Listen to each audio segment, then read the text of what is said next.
What's up les boys, ça va pour la chaîne Oro Gaming. Aujourd'hui on se retrouve pour une toute nouvelle vidéo, une vidéo tant attendue. Je parle bien sûr des présentations de PC Gamer.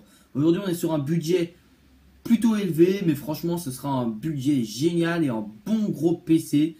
Un budget de 1500 € pour cette config, mais vous verrez que c'est vraiment une config magnifique, hein. Donc franchement si je pourrais je me l'achèterais directement parce que avec ça les jeux tourneront en ultra. Les logiciels les plus gourmands aussi, donc voilà, j'ai choisi vraiment une config ultra haut de gamme pour ce choix-ci. Donc on passe directement au coup. Pour le boîtier, j'ai choisi un Be Quiet Silent Base 800 version fenêtrée, donc c'est un tout nouveau boîtier, enfin il n'est pas tout neuf, hein, mais c'est une version renouvelée d'un ancien boîtier, donc le Silent Base 800 normal. La version fenêtrée est magnifique, j'ai choisi le style noir et argent parce que je trouve ce boîtier magnifique, le plus magnifique des trois d'ailleurs. Il y a noir argent, noir orange et noir, donc vous pourrez choisir selon vos préférences de goût et de couleur sur l'outil config-o-matic de Top Achat. Personnellement, je choisis ce boîtier parce qu'il est très silencieux, magnifique, on a une vue sur les composants et en plus c'est du Be Quiet et comme ça le dit, c'est très silencieux, mais je l'ai déjà dit ça. Donc c'est un boîtier de type moyenne tour. Les cartes mères acceptées sur les ATX, les micro ATX et les mini ITX. La connectique en façade, alors là je tiens à dire qu'on a une petite portière qu'on ouvre et là on a accès au lecteur DVD, au connectique, donc c'est très bien fait, ça donne un beau design. Donc on a deux USB 3.0, deux USB 2.0, une prise micro et une prise casque. Donc voilà, on est fourni avec 4 USB, ce qui est très bien.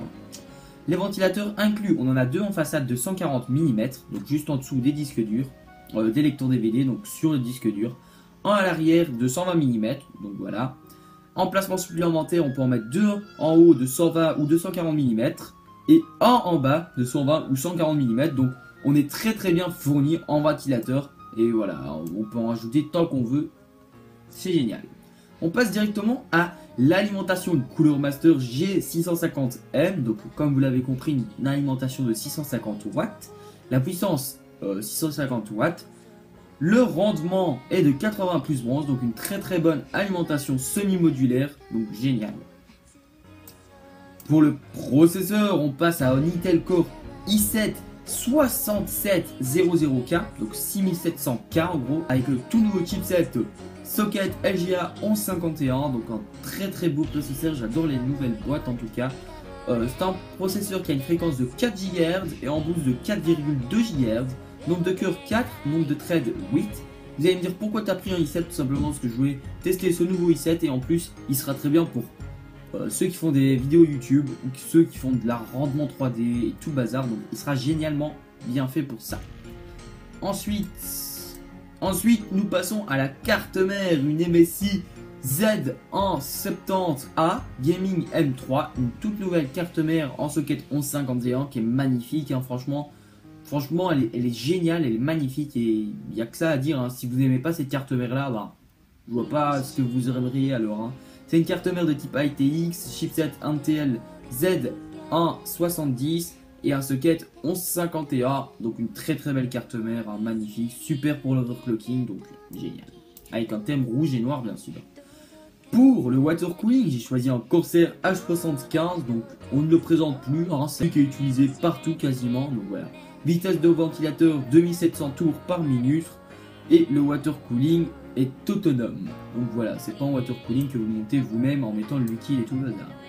Pour la RAM, j'ai choisi 8 Go en Kingston HyperX Furies. Donc comme à chaque fois, j'adore Kingston pour les barrettes de RAM, je trouve qu'elles sont magnifiques.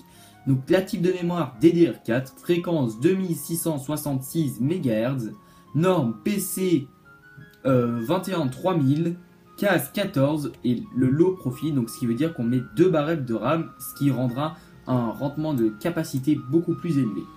Pour la carte graphique, j'ai pris la 970, une très bonne carte graphique, hein. Avec ça vous tournez tout en ultra, sauf GTA 5, mais comme je l'ai déjà dit, GTA 5 faut une très bonne config pour le faire tourner en ultra, hein. Et puis ça n'en vaut pas la peine, déjà avec ça, vous le ferez tourner beaucoup mieux que sur une console next-gen. Donc on a un DVI Dual Lag comme sortie, un DVI, un HDMI 3D et un DisplayPort, et il y a 4 Go en DDR5 de mémoire, donc très bonne carte graphique, on ne la présente plus, on la met beaucoup parce que c'est une bonne carte graphique, hein. Alors, pour le disque dur, un Seagate Barracuda de 1 Tera. Donc comme à chaque fois, un très bon disque dur en format 3,5 mm, capacité 1000 Go, interface de transfert SATA 3 et la vitesse de rotation 7200 tours par minute. Donc très bien. On passe au SSD, comme d'habitude, qui dit bonne config dit un bon SSD. J'ai choisi Samsung Series 850 EVO, un très bon SSD, un des meilleurs sur le marché pour moi. Format 2,5, interface SATA 3 et une capacité de 120 Go, donc un très bon disque dur SSD. On passe au lecteur DVD, comme d'habitude, LG noir, il n'y a rien à dire de plus sur ce SSD. J'espère que cette présentation de PC Gamer vous aura plu, ça fait longtemps que j'en ai pas fait, donc désolé si j'ai parfois un peu bégayé pour les composants. Et moi je vous dis à bientôt pour de prochaines vidéos. Bye tout le monde, c'était Aourou.